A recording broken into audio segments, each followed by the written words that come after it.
Today I'm going to demonstrate to you how to make Nestle Tollhouse chocolate chip cookies. Did you know that the chocolate chip cookie came about by accident? In 1930, a woman named Ruth Graves Wakefield, who was the owner of the Tollhouse Inn in Massachusetts, was baking chocolate cookies to serve to her guests, and she ran out of the cocoa powder that she normally used in the recipe. She happened to have a broken bar of Nestle semi-sweet chocolate in the kitchen, so she threw that in the recipe hoping that it would melt and replicate the chocolate cookies that she normally served. Well, the chocolate pieces did not melt, but lo and behold, the birth of the chocolate chip cookie came about that day. So to make a long story short, Nestle and Miss Wakefield got together in 1939 and they decided to package the semi-sweet morsels and put the Tollhouse cookie recipe on the package. So since 1939, we've been enjoying the Tollhouse cookie. And that information and lots of other fun facts can be found on www.wikipedia.com. I've also printed out the recipe for you to take home, and that recipe was found on www.allrecipes.com. Now let's begin making the cookie.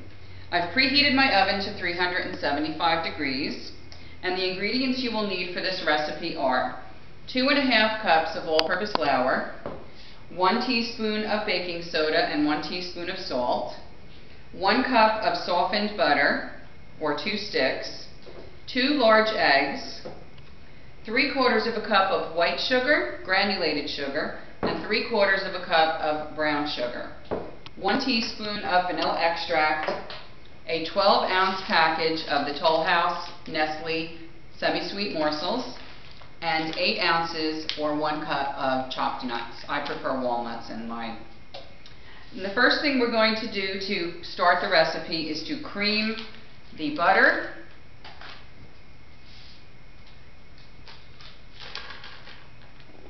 the eggs,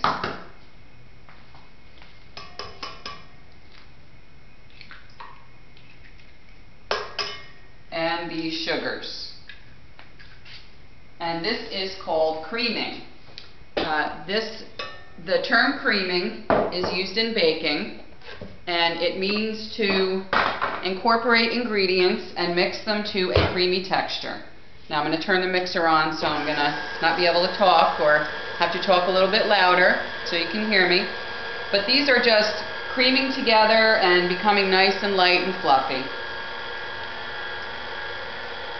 And the term creaming was found online on the Webster's New World College Dictionary, which I viewed on September 22nd. Once your butters are creamed, then you are going to add your dry ingredients, your salt, your baking soda, and your flour.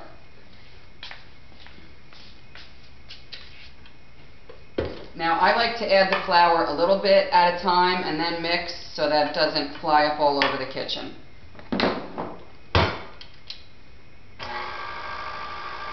And once that starts to get mixed in, you can add a little bit more and a little bit more until it's all incorporated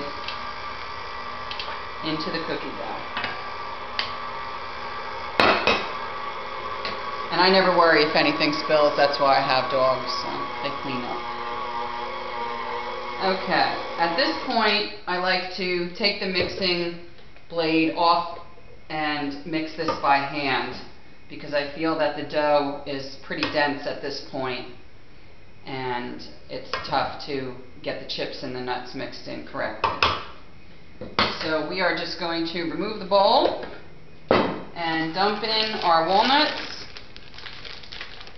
and our chocolate chips, both whole packages of both, and mix them up until it's evenly distributed throughout the dough. And these cookies are my family's favorite. I don't know many people that don't like a chocolate chip cookie. The only thing that might vary from house to house is if you use nuts and what kind of nuts you use. Okay, as you can see, that's well mixed. There'll be chips and nuts in every cookie. And now we're going to drop rounded tablespoons of the dough onto the cookie sheet, which is not greased. You're using an ungreased cookie sheet here. And these are going to be nice, big, hefty cookies.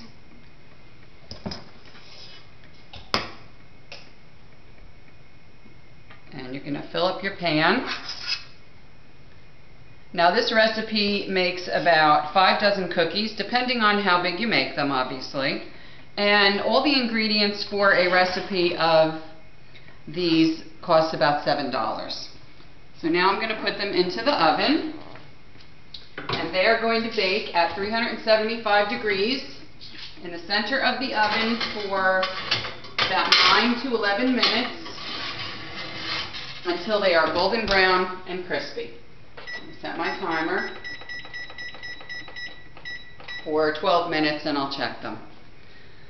Okay, I would like to thank you for coming, and when the cookies come out of the oven we will enjoy them, and they will be light and crispy. When they're through baking, I will take them off the baking sheet and put them on a cooling rack, which I have right here, and they will cool until they get gobbled up, which won't take long here. So again, the original Nestle Tollhouse chocolate chip cookie is a favorite of ours. I hope you take this recipe home and enjoy it, and I appreciate you coming. Thank you.